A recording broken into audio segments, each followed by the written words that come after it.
Kita sudah bahas tentang peer-to-peer network, jaringan peer-to-peer yang tidak ada server terpusat, tapi semua bertindak sebagai server dan semua bertindak sebagai klien sekaligus bertukar informasi atau messages. Nah, messages sendiri kalau di blockchain apa? Itu transaksi. Transaksi ini yang pertukarkan itu messages atau transaksi. Di mana transaksi ini akan mengubah state atau mengubah data. Misalnya ada perpindahan aset dari alamat A ke alamat B, nah itu dengan menggunakan transaction. Kemudian ada konsensus, ada proof of stake, ada proof of work. Kalau di Ethereum ya proof sekarang. Kemudian ada state machine. Ya, state machine ini dia memproses transaksi ini nanti perubahannya seperti apa? Itu dieksekusi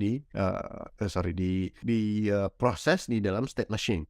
Kemudian ya seperti Bitcoin ada blok yang dirantai, kan teknik kriptografi. Kemudian ada algoritma konsensus, kemudian ada skema insentivisasi gitu ya untuk konsensus algoritmnya supaya algoritma konsensusnya tetap berjalan karena ini kan blockchain publik, tidak ada yang mendanai, jadi insentifnya harus pas ya, orang berpartisipasi ke dalam sistem tersebut dan implementasi dari komponennya peer-to-peer, consensus rule, transaction, state machine. Nah, state machine-nya dalam bentuk EVM atau Ethereum Virtual Machine gitu. Jadi ini tempat mengeksekusi smart contract ada di EVM ini. Jadi misalnya ada perubahan dari variabel namanya variabel A berubah dari nilai 1 ke nilai 2 atau integer 1 ke integer 2 atau misalnya dari saldo alamat A untuk token A itu 100 nah ternyata berubah jadi 1000. Nah itu ada di EVM semuanya prosesnya. Nanti kalau kita lihat ternyata dia bentuknya struktur data biasanya pakai LevelDB. Ini adalah database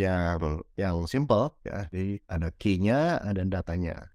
Kenapa dia pakai LevelDB? Kenapa dia tidak pakai Microsoft Access misalnya atau pakai Oracle? Tujuannya adalah supaya prosesnya atau eksekusinya, operasi yang terkait dengan database itu harus cepat dan efisien. Kalau dengan menggunakan DBMS biasa, ya Access, Oracle, SQL, itu prosesnya panjang dan berat, sourcesnya banyak. Jadi mereka cari yang simple dan cepat. Nah, data-data itu dibentuk menjadi Merkle Patricia Tree. Biasanya ada beberapa tipe data atau beberapa data yang di hash dengan Merkle Patricia Tree namanya. Ya kalau di Bitcoin kita biasanya namanya Merkle Tree gitu ya. Kalau di Ethereum namanya Merkle Patricia Tree. Jadi ada beberapa.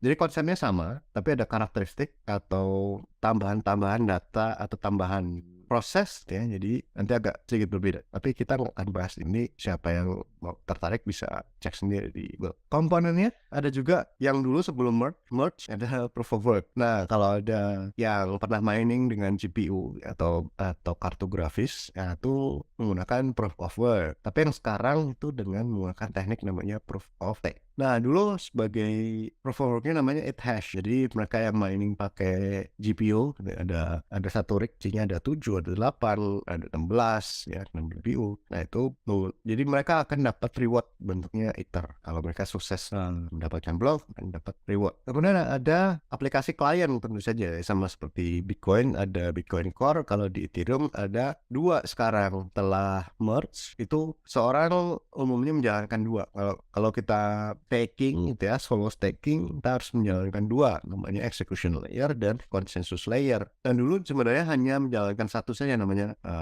Ethereum 1, Ethereum 1 atau ETH1. Kalau pernah dengar namanya Get atau Go Ethereum. Nah, ini dulu sebelum the merge itu cukup dengan Get saja. Tapi kalau sekarang setelah merge harus menjalankan satu di antara ini dan satu di antara ini. Ada Geth, Lettermine, Erigon, Akula, Besu. Kemudian yang konsensus layernya harus menjalankan satu, pilih. Ada Lighthouse, Lodestar, Prism, Nimbus, Seku. Gitu. Jadi dalam satu service atau dalam satu komputer itu bisa menjalankan 2. Ya bisa 2 komputer kayak ini ya, bisa 2. Nah jadi inilah yang membentuk Ethereum Client. Jadi kalau sekarang ditanya Ethereum Client itu apa? Ya, ada 2, execution layer dan consensus layer.